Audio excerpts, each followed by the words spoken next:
Assalamualaikum warahmatullahi wabarakatuh.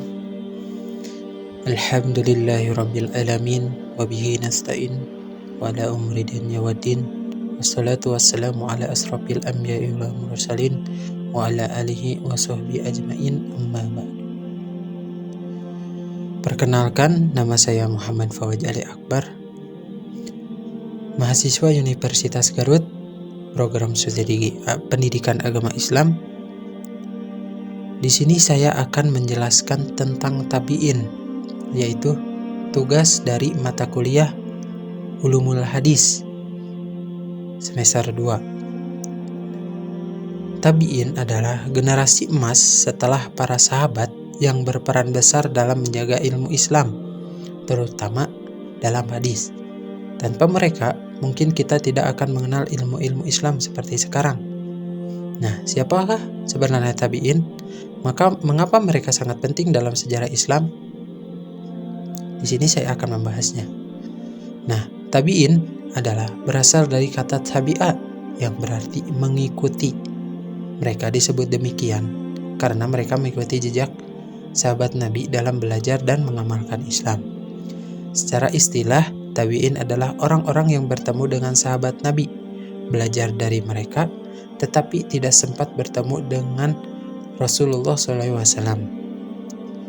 Mereka, yaitu tabi'in, adalah mata rantai penting dalam penyebaran ilmu Islam, terutama dalam periwayatan hadis dan pemahaman agama yang benar. Tanpa tabi'in, ilmu yang diwariskan oleh sahabat bisa terputus sebelum sampai kepada kita. Ada beberapa tingkat tabi'in. Para ulama membagi tabi'in menjadi 3 tingkatan berdasarkan kedekatan mereka dengan sahabat Nabi. Nah, yang pertama ada tabi'in kibar, yaitu tabi'in senior. Mereka bertemu banyak sahabat dan belajar langsung dari mereka. Contohnya seperti Sa'id bin al-Musayyib, yaitu ulama besar Madinah, dikenal dengan hafalan dan fikihnya. Terus ada Uwais al-Qarni, seorang tabi'in zuhud yang didoakan oleh Nabi meskipun tidak pernah bertemu dengannya. Terus ada Alqamah bin Qais, yaitu murid Abdullah bin Mas'ud dan ahli tafsir.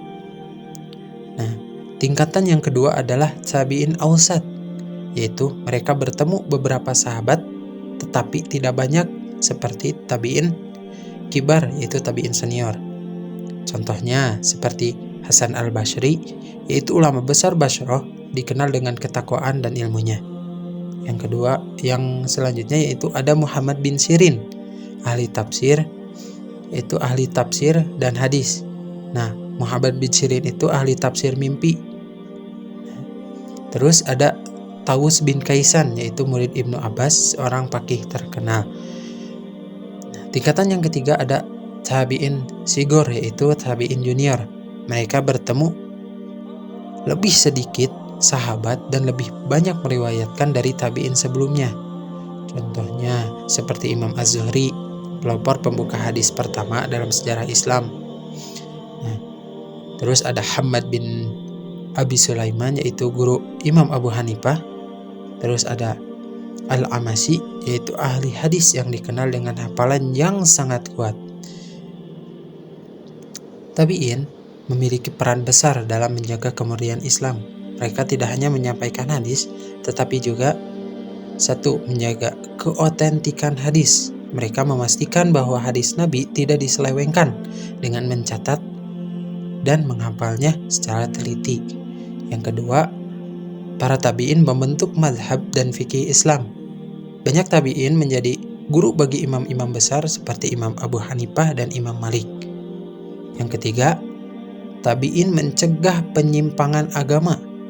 Mereka membantah ajaran-ajaran penyimpangan yang mulai muncul pada masa mereka. Yang keempat, tabi'in juga menulis dan membukukan hadis. Sebelum hadis dibukukan secara resmi, banyak tabi'in seperti Imam Az-Zuhri sudah mulai mengumpulkan hadis dalam catatan. Tahukah kalian bahwa Nabi Muhammad sendiri pernah memuji generasi tabi'in dalam hadis yang diriwayatkan oleh Imam Bukhari dan Muslim, Nabi bersabda, khairun nasi qarni thummal ladina yalu nahum thummal ladina yalu nahum. Sebaik-baiknya manusia adalah generasiku, kemudian orang-orang setelah mereka, kemudian orang-orang setelah mereka. Jadi sebaik-baiknya manusia adalah generasiku, yaitu para sahabat, kemudian orang-orang setelah para sahabat, yaitu tabi'in. Nah, kemudian orang-orang setelah tabi'in, yaitu tabi'ut tabi'in. Hadis ini menunjukkan betapa pentingnya peran tabi'in dalam menjaga Islam dan hadis.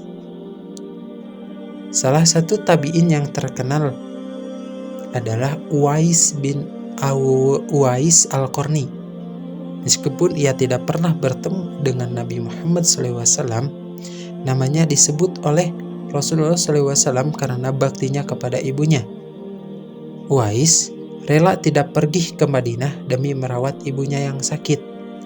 Rasulullah SAW bahkan berpesan kepada sahabatnya, jika kalian bertemu dengan Uwais, mintalah doa kepadanya. Akhirnya, Uwais wafat dalam perang Nahrawan sebagai seorang pejuang Islam yang tidak terkenal, tetapi namanya abadi dalam sejarah. Dan salah satu tabi'in yang disebut oleh Rasulullah SAW karena baktinya kepada ibunya. Jadi dari video ini kita belajar bahwa tabi'in adalah generasi setelah sahabat yang menyebarkan ilmu Islam. Mereka terbagi menjadi 3 tingkatan. Yang pertama ada tabi'in kibar, yang kedua ada tabi'in ausat, yang ketiga ada tabi'in sigor. Peran mereka sangat besar dalam menjaga hadis dan akidah Islam. Dan Nabi Muhammad SAW juga memuji tabi'in dalam hadisnya.